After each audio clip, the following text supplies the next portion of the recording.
afternoon, everybody, and welcome back to Build. I'm your host, Carrie Justick, and today I have the pleasure of sitting down with the legendary and oh so gorgeous Jonathan Van Ness. The breakout star of Netflix's Queer Eye has been bearing his soul on the screen for the past 4 seasons and opening up to his millions of followers on Instagram.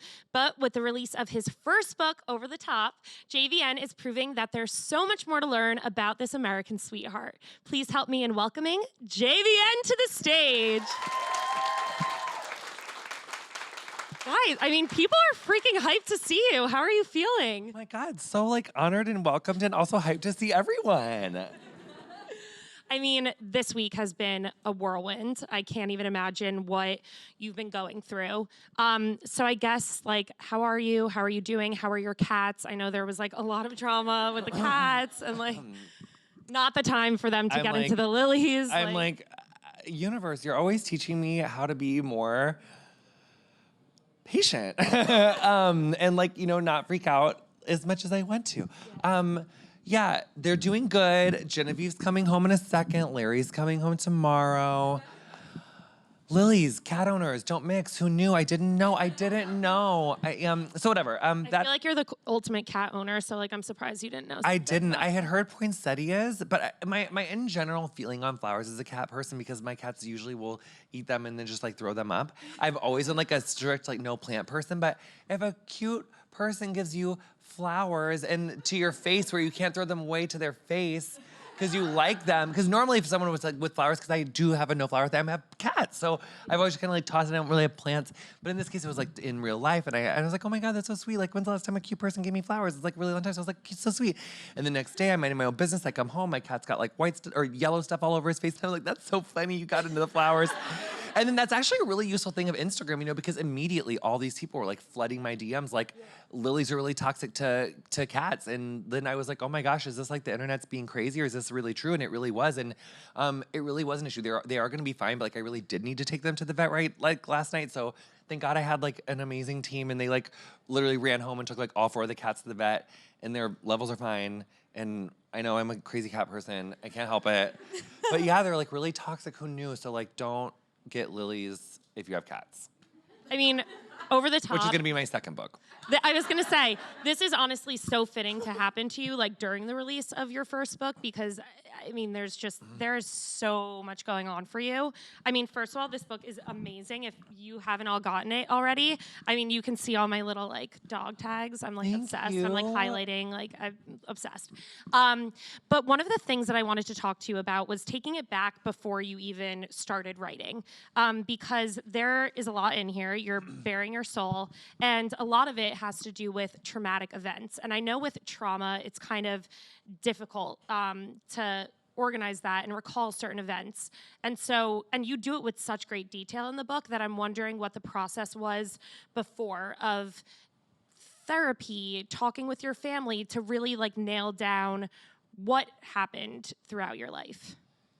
Well, I'm really into therapy. I've been in therapy at least once a week for a long time. So therapy has really helped me. It's really helped me be able to learn useful coping mechanisms and tools to handle a lot of the effects of the abuse and trauma that I've endured, which to me is way more of the point than the abuse itself. So I guess to answer the question as far as what I said to my family, my mom and dad, if I mentioned them in the book, where I mentioned them, I definitely had them read all of those passages and make sure that they were comfortable with everything that I wanted to say.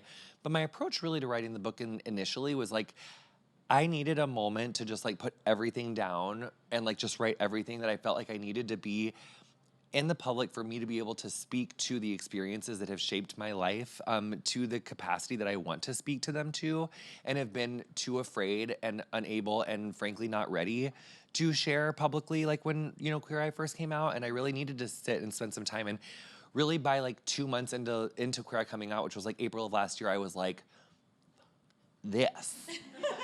I need to speak about this because, I have not always been as successful as I am now. I have not had the platform that I always have. And with that platform has changed, it's changed my privilege. It's changed my access to quality healthcare. Like it has changed everything. And so I really felt like I needed to speak truth to power and speak about how hard it was for me to navigate the stigma associated with HIV, for instance, and how difficult it was for me to access the healthcare that I needed and to figure out like what to do and the steps to take. And so I didn't really ask a lot of permission. I did ask, the people who I spoke about like by name, like if I was worried about something that I was going to include, I would run it past them. But this was really like more about me wanting to process like everything that I've went through to get to where I am, with like the caveat of like I wanted to leave my 2 cents on several issues, really with no community in mind, just for like anyone that wanted to read it.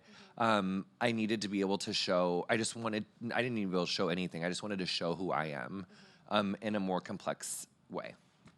I mean, I love that you even mentioned like for so long I wanted to even ask the question like, who is this book for? But reading it's for everybody. Like, there are so many things that obviously I have no relation to, but in some way I relate to it, and that's what I love about it. But the one thing that I really loved that you discussed, which I think you just touched on, was how you're kind of perceived as this happy-go-lucky, nothing's wrong kind of guy. And you talk in the book about normalizing that being a survivor is common and people can recover and they can laugh and love and be happy. And so you talking about that moment going on Queer Eye and kind of being like, fuck this, I need to tell my truth.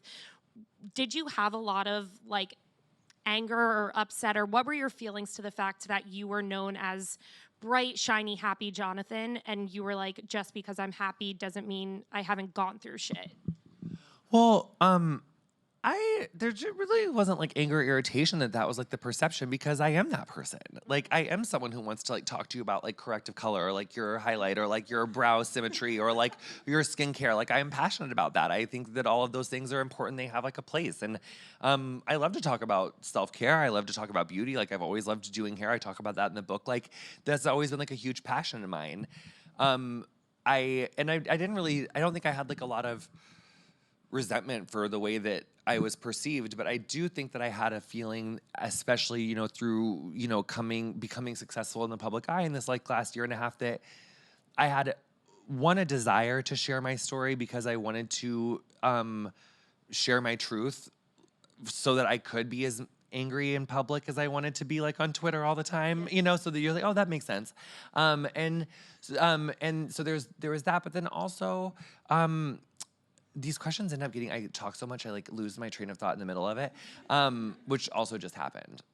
I'm like picturing the wheels just spinning in your head, and I can't even imagine. But like, you never were. Oh yeah, no, that was so angry about it. I think I wanted to just. Oh yeah, no, I just wanted to like show like more of myself, and I've never really done anything where like it was like only me the whole time. Like Game of Thrones, like I always would work with like a different comedian every weekend, like an amazing crew of people that helps me make that content. Getting Curious, like it was kind of, it's a crew. It's like I talk to people. It's Queer Eye, it's like a group of people, and I love all of those groups, but I wanted to be able to like speak, write, process all the way through something and just have it be something that I could, do all the way through. And so that was gorgeous and important and difficult, but I felt like it was necessary. But I never really was. I love Queer Eye, and I love how I am seen there. But I think that it's really difficult. I finally got to the answer, you guys. Thank God. Fuck. Hang on. I think it's difficult to reduce anyone in their totality to the 20 minutes of screen time that they have on any television show. Queer Eye is an important show. It is a real show. Like, we do connect with the people that are on that show. I love the people that are on that show. I do feel that we are like invested in each other and the people who we help, for sure. But to be able to think that you know everything about my life and how I became this gregarious, happy person in that time is not the case. And also, I think, any time that anyone is like super happy, super funny, super whatever, there's like an equal and opposite to that. Yeah. There's like always something that someone went through to like, so that's another thing.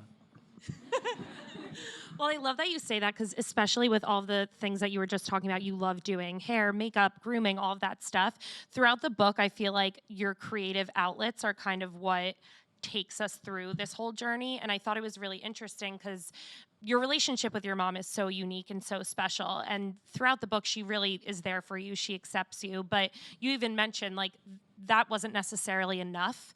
And so I wanted to ask you kind of throughout your life how these other outlets like gymnastics and ice skating and even hair and grooming and all of that, how those have kind of helped you accept yourself in the way that other people couldn't. Well, to go back to that other thing about like my mom and my family are like really incredible people who I think really do, like my mom is just incredible, period. But that being not enough speaks more to the stigmatization and demonization of gay people. And that is why my mom's love and acceptance wasn't enough. She was bringing me up in a rural place in the midst of the HIV/AIDS crisis where gay people were being like laughed at and mocked as an entire generation of Americans died, while a president of the United States didn't speak the word HIV/AIDS until over 100,000 people. I mean, the numbers are staggering. We lost a whole generation of people. So raising a kid who was very much clearly my jubilant, joyful self would definitely give my mom a lot of fear and trepidation about like how to support me and bring up someone where there was very little talk, very little acceptance, very little recognition or validity given to a parent of an LGBTQ child, or even the existence of the validity of like an LGBTQ child in those days. Yeah. So I think that really like the fact that my mom's love and acceptance wasn't enough doesn't speak to a lack of my family. It speaks to the places of the injustices of the social way that LGBTQ people have been perceived, not only in America, but like all over the world. Mm-hmm. So yes, you can clap for that. So, but self-care and creating pockets of joy are, I think, a really important thing to be able to do. And no matter where you are and like your access to resources, like if you can create pockets of joy in your imagination. Like I was doing like handstand contests like with myself on the grass for like 7 hours at a time, pretending that I was like on a balance beam, so there's totally ways that we can like create those little pockets of escape and create those little like self-care moments. But that is what gymnastics and figure skating and have always kind of been, and I think the obsession with them has always kind of been that, because it was like a fun little thing to focus on that wasn't focusing on a lot of the sad things that I was kind of enduring. And yeah, so I love a little passionate moment, because really, if I'm not into it, if I'm not interested in it, then it's hard for me to want to learn about it. Yeah. So whatever tickles your fancy, like whatever like makes you really curious, I think it's really good to like investigate that. It leads you to a lot of interesting things. I mean, you talked about that in the book a little bit, and I was kind of like chuckling while reading it, even because everything you were interested in, you became an expert at. Like the fact that you literally, like, you know what I mean? Like, I watch the Olympics and I watch those gymnasts. Like, fuck no, am I going to do any of that stuff? And here you are, like, doing your backflip. But were you a cheerleader?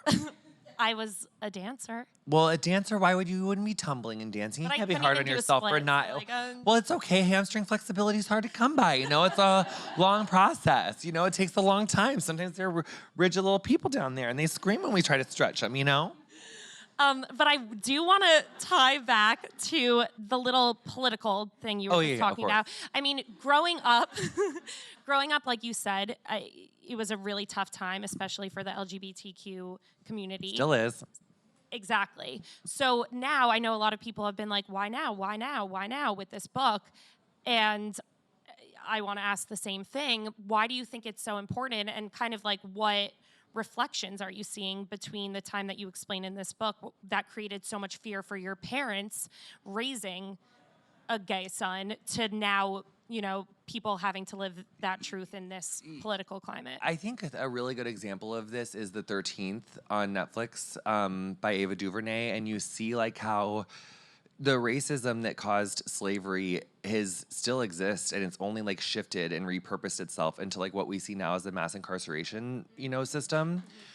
So the homophobia that caused the inaction for HIV/AIDS to become the issue that it is now, because I really feel like if the American government would have treated this like the issue that it is and deserves, and back in the early 80s when this came up, I wonder if I would have even been able to have contracted it when I did, because when you look at how far prevention and treatment has come since people actually started giving a fuck, you can tell that we've really come far fast. Mm-hmm. And I wonder how far we could have come had we started in 1982, not 1992.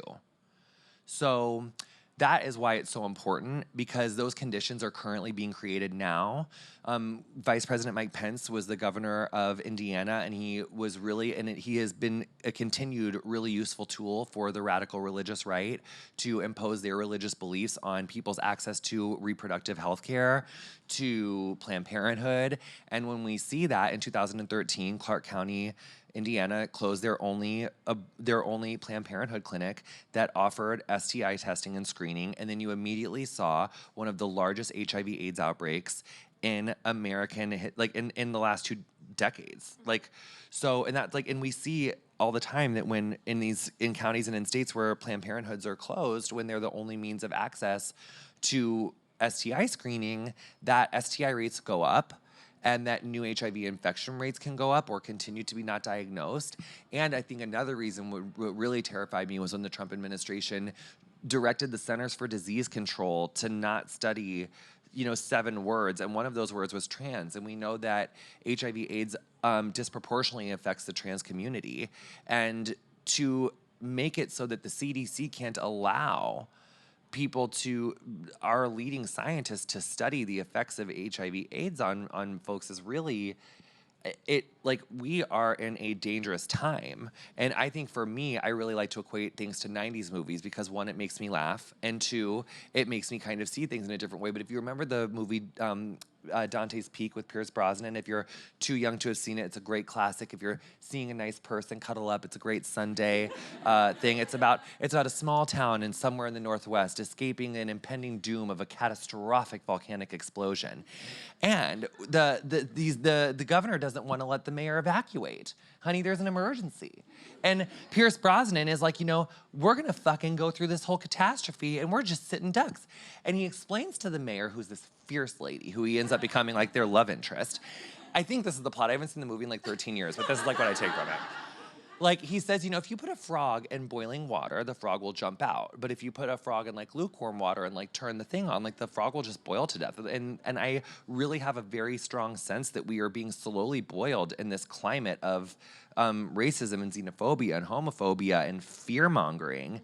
And instead of us really doing our due diligence on, clicking on the article that says, in my case, I'm learning one thing with the news. I think Donald Trump has a point on this with the vilification of media. With this book and with everything that I've talked about, I have read the headline, "Devastating HIV Diagnosis," like 10,000 times. And with everything that I've talked about in this book, that is the thing that I get. I'm so sorry, I heard you were diagnosed with HIV. How are you doing? Are you okay? La, la, la. The stigmatization of HIV is so fucking real. I mean, I'm fine with my diagnosis. I've lived with it. I'm fine. I'm thriving. I've never been better, which I also say in this book. But people see a headline and they don't even do. The point is that our medical research has come so far that when you test me, I just got to explain how to copy yesterday what undetectable equals untransmittable is. And that is what is interesting, not like a TV star's devastating diagnosis with HIV. Like, that was like one sentence in a book. And I think we really all have to do so much better. Like, when the headline says Trump administration is XYZ, click on the fucking article, read the entire thing, figure out who's voting on these issues, figure out the powers that are creating these issues to happen in the first place, and then talk about it, and then talk about it again. I've literally cussed my father out 300 days of 2016 to explain to him how it was so fucked up that having an HIV positive son, he could ever support Donald Trump. I was like, how could you look at me in the face and want me to see you on Christmas and vote for this person? How could you do that? And so I think in this day, it's like, but at least I'm willing to have the conversation. I don't like write him off. So we have to stop writing each other off, have really difficult conversations, and then have them again. And, we have to get away from this like headline culture, because none of our issues can be fixed if we keep reacting to headlines. We all have to have an understanding, a working understanding of how we got here. And to me, this book, like, for me, it was really me trying to process like how I got here. And so I really do think that we have to do a better job of that, because, my HIV diagnosis and my having HIV is just not the fucking point.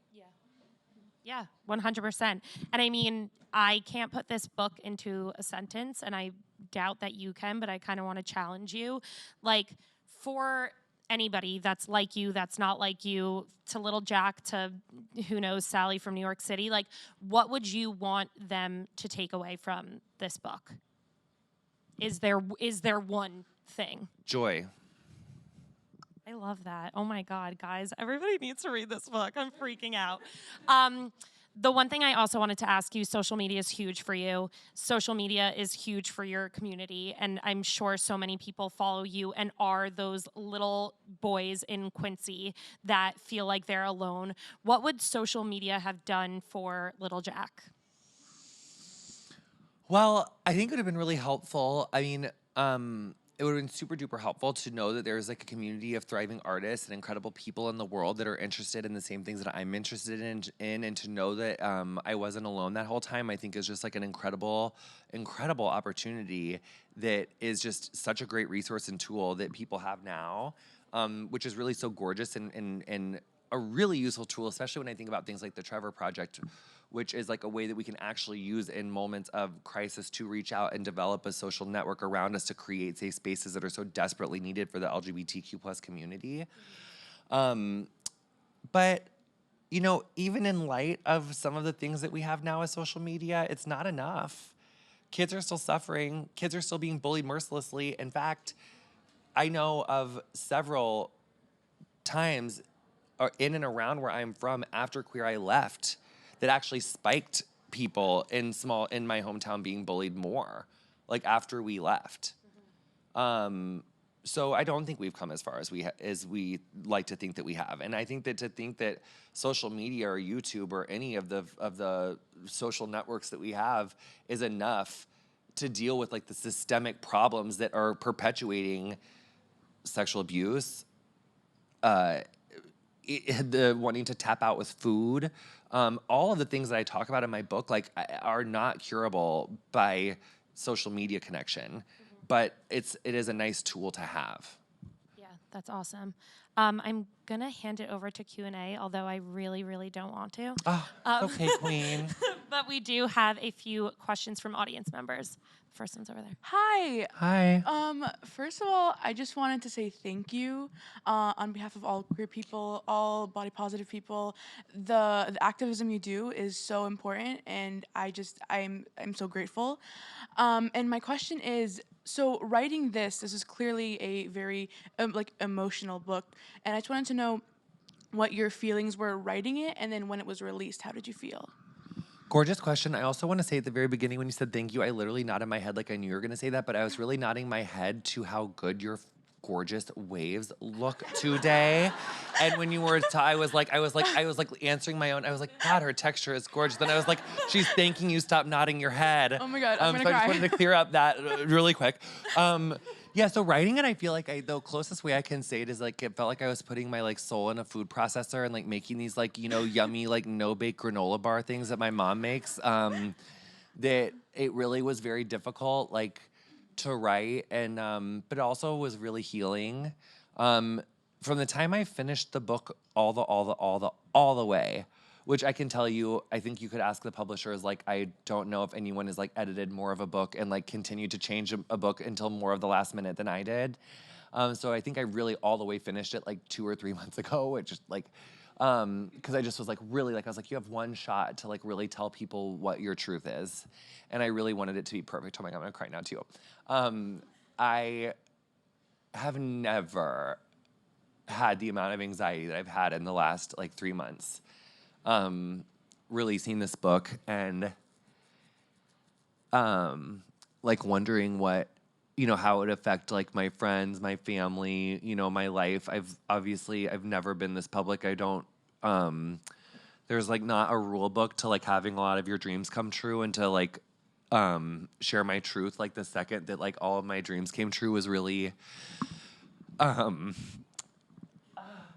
it was really no, it's okay. It's been a long couple days. Was really terrifying since it's come out. I think that there's like a little bit of a sense of relief, but also there's a sense of like there's just so much more work to be done. And I've really just had so many people share so many stories with me, but some of them have included like people like young people like dying of like HIV/AIDS related deaths like all over the world, due to like lack of treatment, stigmatization, like not access to facilities. I just had a story shared with me on Instagram a few days ago where this boy who was my age, by the time he was diagnosed with, his HIV had progressed to a place where he had he had AIDS, and he had a case of pneumonia that was so severe he developed like several infections and ended up dying. And this was like last year. So if you are in a place where you are exposed to stigma and a lack of resources, like if I was in one of those places, like the person that people love so much and I'm like the ball of sunshine, like if I was born 20 years before I was born, like there's a really good chance that I wouldn't be here. And people are actively, thank you, people are dying from this, and it's so much bigger issue than like a headline, and it's so much bigger issue than a Trump administration, because LGBTQ people, Black people, brown people, women, minorities, period, we have been suffering in a systemic power, patriarchal society and culture for so long that like no matter like the risk that I was taking and telling my truth, I felt that it was something like I had to do to the people that don't have a chance to have their dreams come true, or so I just felt like I had to. So I felt like it was like worth it. And I feel like also there's been like so much support, which I'm really grateful for. But I don't feel like I feel like this book in a lot of ways was like an end. Like I'm not gonna like, I made a decision a few years ago that I wasn't gonna carry the resentment anymore of like the bullying and the stuff that like I went through like in this book. In picking this up, what I realized in the last few days is that like in making this decision to be public, I feel like I've somehow like kind of picked up like almost like the pain body of like everyone who's had HIV before me. And like now it's like I know that it is on me to like, not all the way, but like I have a significant role to play now. And the responsibility of that is like something I'm not taking lightly. So I think relief is the wrong word. I just feel like I'm even more aware of like the huge amount of work that we have to do. Which, not to be that person, but that's why I'm endorsing Senator Elizabeth Warren for president. Whoop. I misplaced my medication. The reason that I decided to endorse her, which I did on my podcast this morning, but I wasn't gonna do like right now as we speak, but I was like, fuck it, I'm crying. I'm gonna go there. I misplaced my medication last month. Like I was going between Philly and New York, and my cat had just fallen out of a window, and no, like literally These poor cats. Yeah, and so like I just like lost my like fucking like little baby, and I like was just not thinking. So like I left my medicine in New York City, and I got to Philly and realized like I didn't have my medication. I usually leave like a backup pill like if I'm not gonna be there, and I didn't have it. And if you're living with HIV and you miss like a day of your medication, like you're still probably gonna be undetectable. Like it's probably fine. Like it's just take your pill the next night. Like it's not the end of the world. But like I just am like, like let me just like pop down to like the CVS pharmacy and just like get myself like a bottle of my medication. Like why do I gotta like not take my med for a night? Like let me just go get my medicine. So I go down at 10:30 to pick up my medicine. 10:30 turns into 11:30. I'm calling my insurance. I'm calling these people. I haven't met my deductible. I had to pay $3,500 by the time I walked out that door to get a hold of my medicine. And this insurance company is talking about, oh, maybe we could crack open a half of a pill for this. Maybe we could go there. Any place that would have given me a pill or two, like out of the closet, or any place where I'd like been to previously, like they aren't open at 11 o'clock at night. And, you know, like, how the fuck do I have $3,500 sitting around in my fucking checking account to do that? I mean, I do now. 3 years ago, that would have been calling my mom in the middle of the night, calling everyone in my family to break the Venmo thing to get enough money into my and how do you even do that? Like, what if you don't have Venmo? Like, and that's the shit that's happening. What if that happened and I hadn't misplaced my pills and I was gonna not have them for 10 days or 15 days? That is a big fucking deal. That's how you become resistant to your medication. That's how the however many families of medication that will work to control my HIV virus start not working when you lose access to your medication.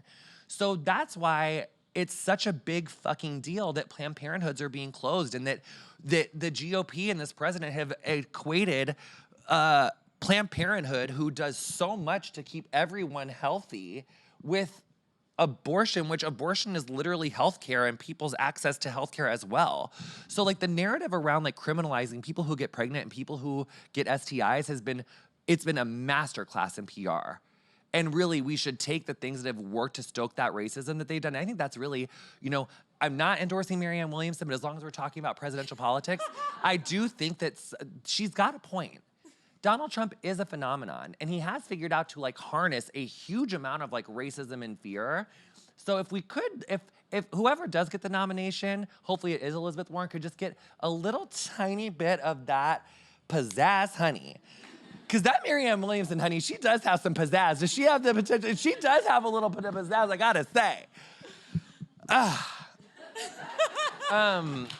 Well, I think all these people need a lesson in pizzazz from you. I mean, I don't want to put more pressure on you, but if there's one person to speak out about all of this, like you're helping so many people. Speaking with you for 20 minutes was a pleasure. Oh my God, thank you. Thank Is there you. no time where I started talking like 30 minutes to answer your question? I love you so much. We love you. Thank you Thank you, so Pizza. much, Jonathan Van Ness. Thank you. Thank you, everyone.